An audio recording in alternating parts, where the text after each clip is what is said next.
എല്ലാ സാക്ഷ്യങ്ങളെയും പരിശോധിക്കുമ്പോൾ ശുഭമാക്കുന്നത് പറഞ്ഞു കഴിയുമ്പോൾ നമ്മൾ ആഗ്രഹിക്കുന്നതിനേക്കാൾ കൂടുതലായിരിക്കും സംഭവിക്കുന്നത്. അതിനാണ് ശുഭമാക്കുക. അത് not by merit but by ഗ്രേസുമായിട്ട് ബന്ധപ്പെട്ടാണ് ശുഭമാക്കുക കിടക്കുന്നത്. ഇപ്പം നമ്മൾ ഒരു വിഷയം വിചാരിക്കുന്നു, എന്നിട്ട് നമ്മളൊരു യൂണിവേഴ്സിറ്റിയിൽ ആഗ്രഹിക്കുന്നു. പക്ഷേ നമുക്ക് ദൈവം വേറെ യൂണിവേഴ്സിറ്റി കൊണ്ട് നമുക്ക് അഡ്മിഷൻ തരുന്നു. ആ യൂണിവേഴ്സിറ്റിയിൽ സത്യം പറഞ്ഞാൽ നമ്മൾ ആഗ്രഹിച്ച യൂണിവേഴ്സിറ്റി നമുക്ക് സ്കോളർഷിപ്പ് കിട്ടാൻ പാടാണ്. പക്ഷേ ദൈവത്തിനറിയാം മറ്റ് യൂണിവേഴ്സിറ്റി നിങ്ങൾക്ക് സ്കോളർഷിപ്പ് കിട്ടുമെന്നുണ്ടെങ്കിൽ നിന്നവിടെ കൂടെ പ്ലേസ് ചെയ്യും. അതിനാണ് ശുഭമാക്കുക എന്ന് പറയുന്നത്. എപ്പോഴും നമ്മളൊരു ഓപ്ഷൻ വെക്കേണ്ടത് ശുഭമാക്കണമേ എന്നുള്ളത് പ്രാർത്ഥനയുടെ ഭാഗമാക്കണം.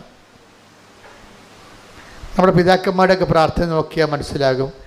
എല്ലാവരും പ്രാർത്ഥിക്കണം, ശുഭമാക്കാനാണ് പ്രാർത്ഥിക്കണം. എന്ന് വെച്ചാൽ ഞങ്ങളുടെ ബുദ്ധിയിൽ ചിന്തയിൽ അറിവിൽ ഇത്രയുമേ ഉള്ളൂ. പക്ഷേ നിൻ്റെ കഴിവിലും ചിന്തയിലും ഇതിൻ്റെ ഒത്തിരി കാര്യങ്ങളുണ്ട്. അതുകൊണ്ട് നീ നിൻ്റെ കഴിവനുസരിച്ച് ഈ വിഷയത്തിൻ്റെ മേൽ ഇടപെടണമേ എന്നാണ് ശുഭമാക്കണമേ എന്ന് പ്രാർത്ഥിക്കുന്നത്. ഞാൻ എപ്പോഴും ശ്രദ്ധിച്ചൊരു സംഭവമാണ്. എബ്രഹാം പുത്രനെ വിടുമ്പോൾ, എബ്രഹാം പുത്രന് വേണ്ടി ഇസഹാക്കിന് വേണ്ടി ഒരു പെണ്ണ് കാണാൻ പോകുമ്പോൾ ഭൃത്യനെ അയക്കുമ്പോഴും ഈ ശുഭമാക്കാൻ പ്രാർത്ഥിക്കും.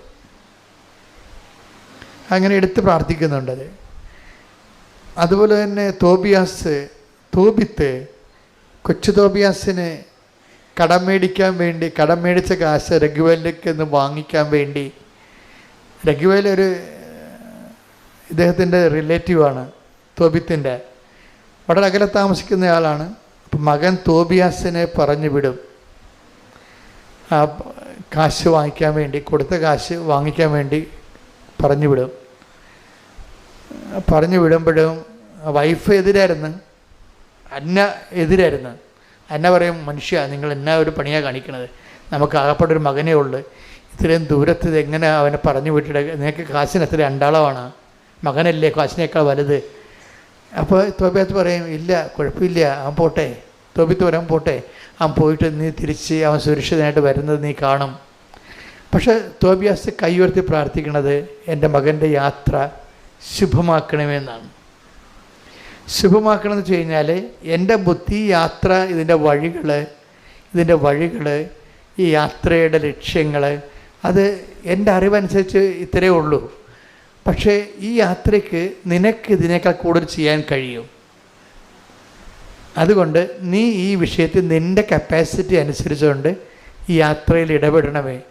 എനിക്ക് വളരെ മനോഹരമായ പ്രാർത്ഥനയാണ്. ഉൽപ്പത്തി 24:40. അവൻ എന്നോട് പറഞ്ഞു, ഞാൻ സേവിക്കുന്ന കർത്താവ് തന്റെ ദൂതനെ നിന്റെ മുൻപേ അയച്ച് നിന്റെ വഴി ശുഭമാക്കും. പിന്നെ സന്ദർഭം എന്ന് പറയുന്നത്, എബ്രഹാത്തിൻ്റെ പുത്രനെ ഇസഹാക്കിന് ഒരു പെണ്ണ് കാണാൻ വേണ്ടി ഭൃത്യനെ പറഞ്ഞയക്കുന്നതാണ് സ്വന്തം നാട്ടിലേക്ക്. അപ്പോൾ അവർ ഡിയാസ്പൊറയിൽ അകലെ താമസിക്കുകയാണ്. അപ്പോൾ നിങ്ങൾ ചോദിക്കും, എന്താ ഇത്രയും ഈ പെണ്ണ് കാണാൻ വേണ്ടി ഭൃത്യനെ വിടുന്നത് എന്താ ചോദിച്ചു കഴിഞ്ഞാൽ, എബ്രഹാം വയസ്സാണ്, അതുകൊണ്ടാണ് കാര്യം. രണ്ടാമത്തെ കാര്യം എന്ന് വെച്ച് കഴിഞ്ഞാൽ, ഈ നമ്മൾ പറയുന്ന പോലെ ഏതെങ്കിലും പെണ്ണിനെ കാണാൻ പറ്റത്തില്ല, ഇവരുടെ രക്തത്തിലുള്ള പെണ്ണിനെ കാണാൻ പറ്റത്തുള്ളൂ. അതാണ് പ്രശ്നം. അപ്പോൾ ഭൃത്യൻ ചോദിക്കണമെന്ന് വെച്ച് കഴിഞ്ഞാൽ, ഞാനിങ്ങനെ നമ്മുടെ ജന്മനാട്ടിൽ പോയിട്ട് ഇസഹാക്കിനൊരു പെണ്ണിനെ ചോദിക്കുന്നു, പക്ഷേ അവളെ എൻ്റെ കൂടെ വരണ്ടേ? അതാണ് ഇവിടെ എൻ്റെ വിഷയം. മാറ്റർ അത്ര ഈസി അല്ല. ഈ സ്ത്രീക്ക്, ആ വീട്ടുകാർക്ക് നമ്മളെ ബോധിക്കണം, എന്നിട്ട് ഈ ഭൃത്യൻ്റെ കൂടെ വരണം.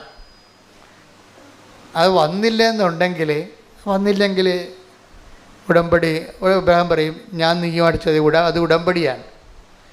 ഉടമ്പടി ചെയ്താൽ ഇവിടെ വിടണത്. സീരിയസ് ആയിട്ടുള്ള കാര്യങ്ങളെല്ലാം ഉടമ്പടി പരിധി വരണതാണ്.